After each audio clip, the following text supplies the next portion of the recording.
We have the opportunity, but we're not making the most of it. We're not making the most of it.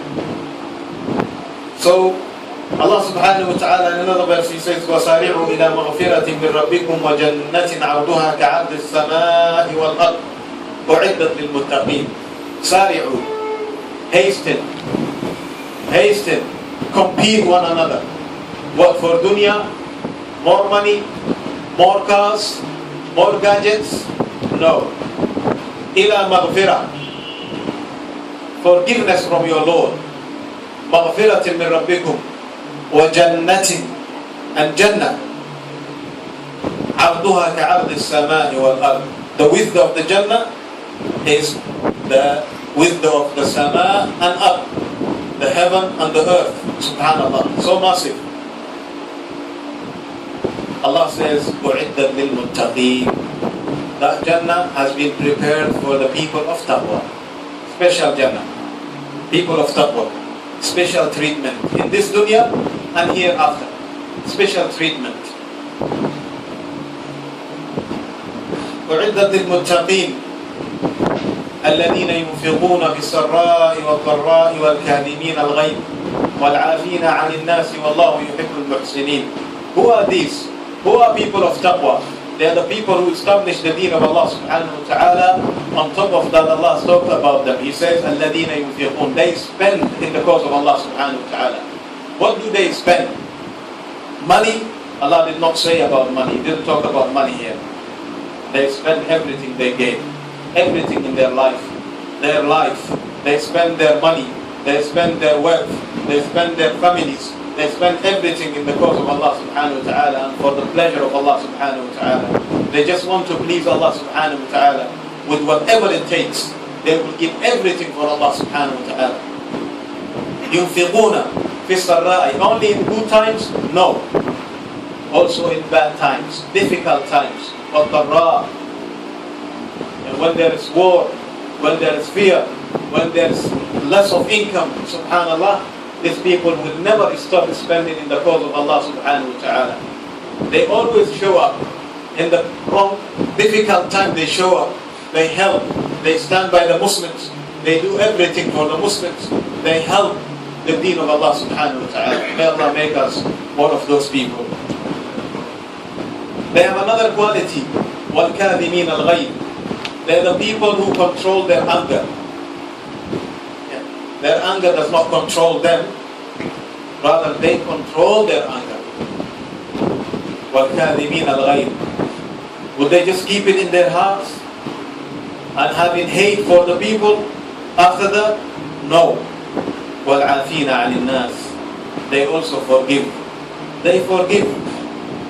Those who are ignorant, those who don't know anything, they forgive personal problems. You know, the people who harm you personally. You're supposed to forgive them. But the person who harms the deen of Allah, no one forgives that person. But anyone who harms you personally, forgive them. Like Rasulullah sallallahu alayhi wa sallam. He used to forgive those who they used to insult him, you know, to attack him sometimes. Rasulullah sallallahu alayhi wa sallam, they would just look down at them. These people, وَإِذَا خَاطَبُهُمُ الْجَاهِلُونَ قَالُوا سَلَامًا. You just say salam. They don't know. They don't know. Make dua for them. Allah guide them. They don't know. But those who are stern against the deen of Allah, the book of Allah, and the sunnah of Rasulullah sallallahu alayhi wa sallam, nobody forgives them. You have to make dua against them. Curse them. And if, as Rasulullah sallallahu alayhi wa sallam said, مَنْ رَأَى مِنْكُمْ مُنْكَرًا, whoever sees munkar, فَلْيُغَيِّرْهُ بِيَدِهِ. Let him change if he can with his hand. If he has the authority to change. If he can't, فَبِلِسَانِهِ. Let him speak against it. If he can't, let him hate in his heart. وَذَلِكَ أَضْعَفُ الْإِيمَانِ. And that's the least of faith, least of belief, least of iman. So these are the way to change things for those who are stern, hateful against Allah and His Messenger sallallahu alayhi wa sallam. In another verse Allah says, مَثَلُ الْجَنَّةِ الَّتِي وُعِدَ الْمُتَّقُونَ. The example of Jannah which has been prepared, promised to people of Taqwah. Allah says, فِيهَا أَنْهَارٌ. In it, in those gardens, there are anhar, rivers, مِن مَاءٍ غَيْرِ آسٍ, rivers of water that will never change in smell and taste. Subhanallah. Look at any other river, subhanallah. There's some smell of the mud, this smell of pollution, like the Thames. You can't even drink from it, subhanallah. It's all polluted. Even the seas are polluted nowadays. They're dumping all this rubbish, nuclear waste, all this waste, subhanallah. Polluting everything. ظهر الفساد في البر والبحر. Al-fasad has overtaken, corruption has overtaken everywhere, in the dry land and in the seas. Human beings, the corrupted one, they left nothing. They corrupted everything. Subhanallah. مِن مَاءٍ غَيْرِ آسٍ. In the Jannah that has been promised to people of Taqwah, there are rivers which will never change in taste and in smell. وأنهار, and also another rivers, من لبن لم يتغير طعمه. Lebanon, milk that would never change in taste. Imagine milk, if you don't you keep in your fridge today, even if you keep in the fridge, nowadays it's been polluted, used by, I don't know what they added there, used by, subhanallah, it goes off. But the Lebanon, the milk in Jannah will never go off. Actually it's river, imagine, it's not a bottle, 2 liter, 1 liter. Every day you have to buy from Tesco. Subhanallah. Every 2 days you are in Tesco. But here is in river, subhanallah, in front of you. In front of you. You just take handful of milk, you drink. Water. Allahu Akbar. Rivers of milk that would never change in taste. What about asal, honey? وأنهار من عسل مصفى. And there are rivers of honey, pure honey, clarified, clear honey. Subhanallah. All this Allah prepared for the people of Taqwah. People of Taqwah. May Allah make us one of them. أقول قولي هذا وأستغفر الله لي ولكم فاستغفروه إنه هو الغفور الرحيم. وصلى الله على سيدنا محمد وعلى آله وصحبه وسلم.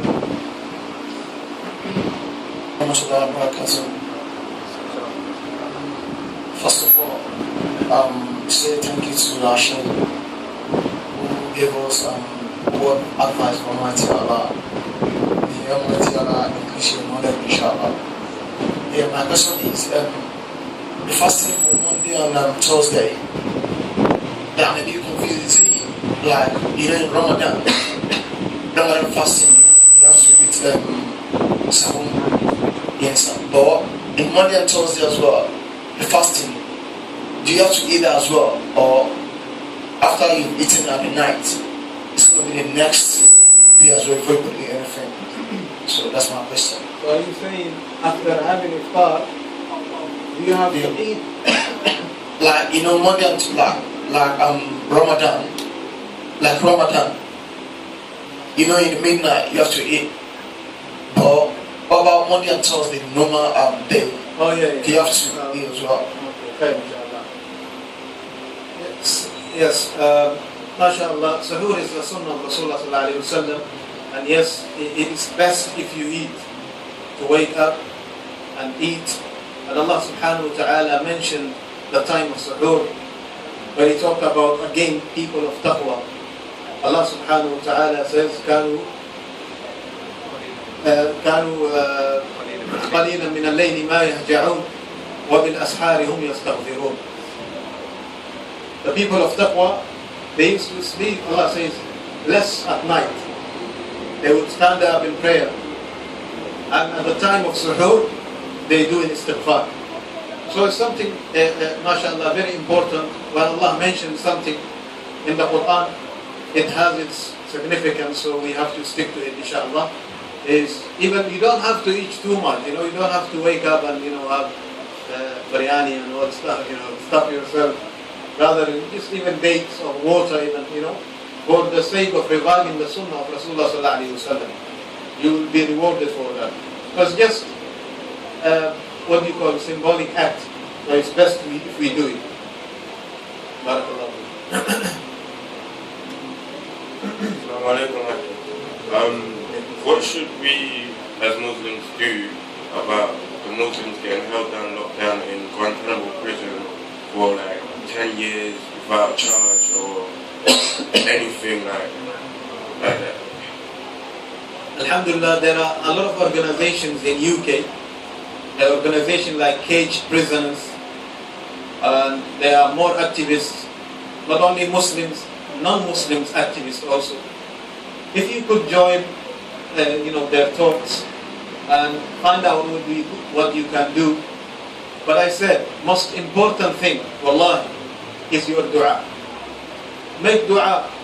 Ask Allah subhanahu wa ta'ala, those who are oppressed, to free them and to keep them firm in their deen. That's the most important thing. And without seeking any other help. وَإِذَا اسْتَعَنْتَ فَاسْتَعِنْ بِاللَّهِ. When you seek help, seek the help of Allah subhanahu wa ta'ala. We ask Allah subhanahu wa ta'ala to free those who are falsely imprisoned, oppressed. May Allah free them. May Allah keep them firm in their deen. Or even if they are in there, they are in there with firmness. That's the most important thing. If you are firm, nothing can change. Nothing human being can do. As Shaykh al-Islam Ibn Taymiyyah rahmatullahi alayhi, he said, what can my enemy do to me? He said, my Jannah is in my heart. Subhanallah, my belief is in my heart. No one can remove that. Even if you remove the heart, I still die with it. Subhanallah. Nothing you can do about it. And he said, if they imprison me, I will have time, free time with my Lord. I will remember Him a lot. I will, subhanallah, stand up in prayer. I will do more good deeds. And if they chuck me out of the land, if they throw me out, I will ponder upon the creation of Allah subhanahu wa ta'ala. So therefore, what can they do to me? Nothing. So if Allah has decreed something for you, be patient. You are not the first one. If you look in the Quran, Nabiullah Yusuf alayhi salam, Yusuf was thrown in jail. Actually, he opted for the jail. He wanted to go to prison. Can you imagine? قال رب السجن أحب إلي مما يدعونني إليه. He said, oh Allah, prison is more beloved to me than what they are calling me to. What was he running away from? Zina. He didn't want to commit adultery. He said, I'd rather be in jail. And he was thrown in jail. The Muslims also, those who are Allah tested with this, they have to say the same. رب السجن أحب إلي مما يدعونني إليه. The things that they calling you to is to disbelieve in Allah subhanahu wa ta'ala. وَلَا يَزَالُونَ يُقَاتِلُونَكُمْ حَتَّى يُرُدُّوكُمْ عَنْ دِينِكُمْ إِنِ اسْتَطَاعُوا. Allah says they will never cease fighting you until you turn back from your deen. And whoever turns back from his deen, فَيَمُدُ هُوَ كَافِرٌ, he will die as a disbeliever. Allah has warned us against that. Allah says, وَلَا تَمُوتُنَّ, don't die except while you are Muslim. So die as a Muslim, submitting to Allah subhanahu wa ta'ala, fearing Allah alone. فَلَا تَخَافُوهُمْ, don't fear them, fear me. Allah says, fear me, وَخَافُونِي إِن كُنْتُم مُؤْمِنِينَ, if you are truly believers. Otherwise, other people are not true believers. If you fear other than Allah subhanahu wa ta'ala. If you know nothing will harm you except what Allah has decreed for you. And you see, when Allah tests you, there is a lot of benefit behind it. We don't know. And I mentioned this before. Nabiullah Yusuf alayhi salam, he was a little boy. His brothers took him, they throw him in the well. What happened? Subhanallah. He was taken from there. Little boy, subhanallah. Little boy who needs his dad. He was taken by a group of men, merchants. They sold him to the king of Egypt and his wife. Imagine, His father is prophet. His father's father is prophet. He is prophet. Prophet, the son of prophet, the son of prophet becomes a slave. Have you been tested with that? Subhanallah. Allah tested this little boy. But Allah wants something good for him. Do you think Allah will put you in a situation wanting your harm? Allah is not in need. Allah does not want to harm you. Wallahi, whatever situation Allah puts you in, be happy. There is good coming with that. You don't know. You don't know the ghaib, what is coming, you don't know. What happened? After a while, when he became teenager, what happened? This woman wanted to, subhanallah, have illegal intercourse with him. He refuses. He refuses.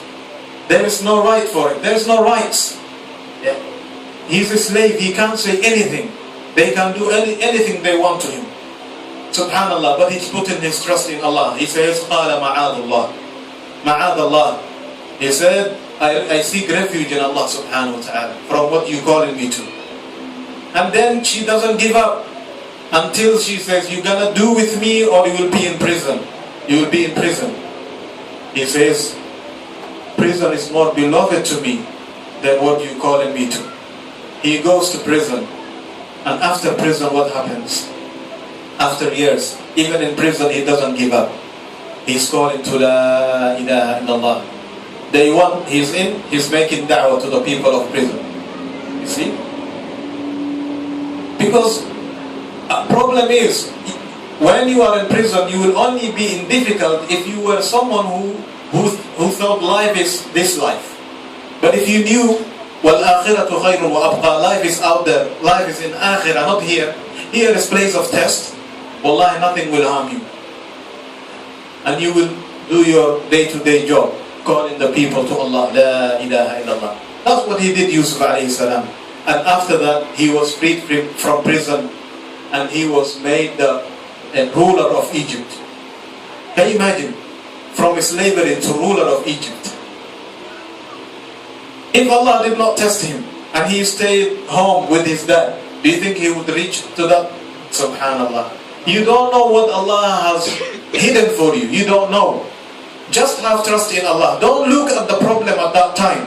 Look beyond the problem. What you see is just to prepare you for what is better. Because if Allah give you, imagine bringing him from household of his father and making him minister.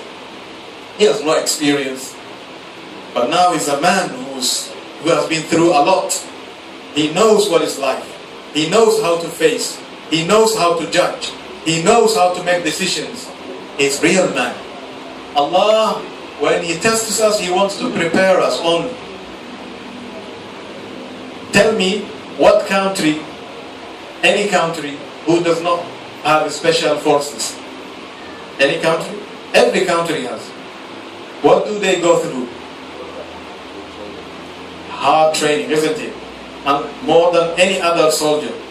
They put in difficult situations. Why? So these people can stand for rough times, isn't it? Exactly. Allah wants to prepare His slaves for the difficult time ahead. So it is part of training. When He tests you, it's a training. Look at it as training. Don't look at it as negative. It's positive. It is positive. Barakallahu fiik.